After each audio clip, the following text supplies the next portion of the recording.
रामू लखन सीता सहित सोहत परन निकेत, जिमि बासब बस अमरपुर सची जयंत समेत।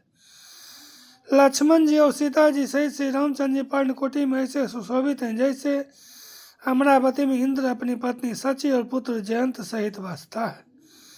जोग बही प्रभु सिय लखन ही कैसे, पलक बिलोचन गोलक जैसे, से वही लखनु सिय रघुवीर ही, जिमि और विवेकी पुरुष शरीर ही। प्रभु श्री रामचंद्र जी सीता जी और लक्ष्मण जी की कैसी संभाल रखते हैं जैसे पलकें नेत्रों के गोलकों की। इधर लक्ष्मण जी श्री सीता जी और श्री रामचंद्र जी की अथवा लक्ष्मण जी और सीता जी श्री रामचंद्र जी की ऐसी सेवा करते हैं जैसे वो अज्ञानी मनुष्य शरीर की करते हैं। यह विधि प्रभु बन बसहि सुखारी, खग मृग सुर तापस हितकारी, कहु राम बन गबनु सुहावा, सुनहु सुमंत्र अवध जिमि आवा। पक्षी पशु देवता और तपस्वियों के हितकारी प्रभु इस प्रकार सुखपूर्वक वन में निवास कर रहे हैं। तुलसीदास जी कहते हैं, मैंने श्री रामचंद्र जी का सुंदर वनगमन का अब जिस तरह सुमंत्र अयोध्या में आए वह कथा सुनो। फिरेहु निषादु प्रभु ही पहुँचाई, सचिव सहित रथ देखे सियाई, मंत्री विकल बिलोकी निषादु, कहिनो जाई जस भयो विषादु।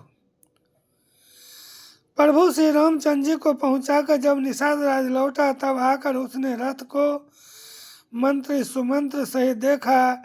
मंत्री को व्याकुल देखकर निषाद को जैसा दुख हुआ वह कहा नहीं जाता। राम राम सिय लखन पुकारी, परेउ धरनी तल व्याकुल भारी, देखी दखिन दिशि है ही नाही, जनु बिनु पंख बिहब अकुलाही। निषाद को अकेले आया देखकर सुमंत्र हा राम हा सीते हा लक्ष्मण पुकारते हुए बहुत व्याकुल होकर धरती पर गिर पड़े। रथ के घोड़े दक्षिण दिशा की ओर जिधर श्री रामचंद्र जी गए थे देख देख कर हिनाते हैं, मानो बिना पंख के पक्षी व्याकुल हो रहे हैं। नहीं तृण चरही न पियही, जलु मोचही लोचन भारी, व्याकुल भय निषाद सब रघुवर बाजी निहारी।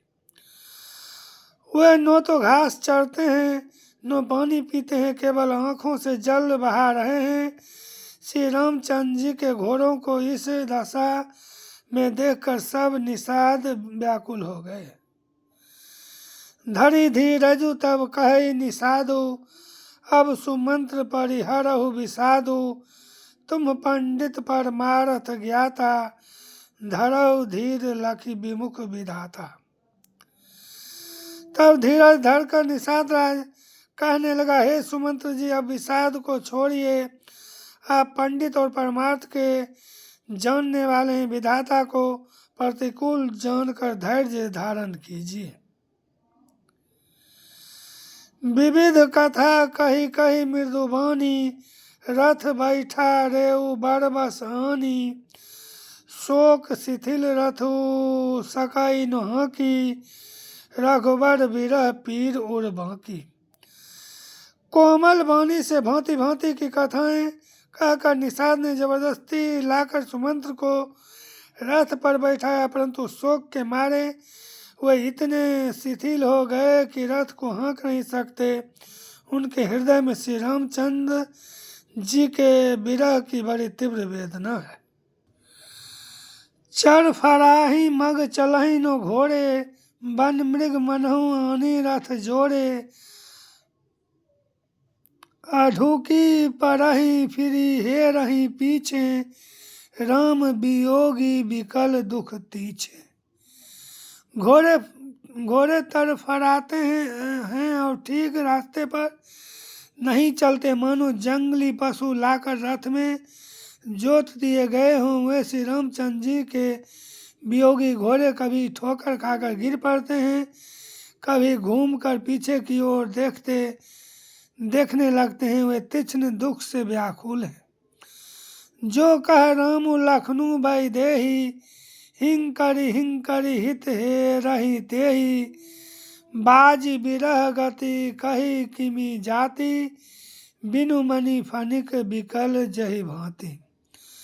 जो कोई राम लक्ष्मण या जानकी का नाम ले लेता है, घोड़े हिकर कर उसकी ओर प्यार से देखने लगते हैं।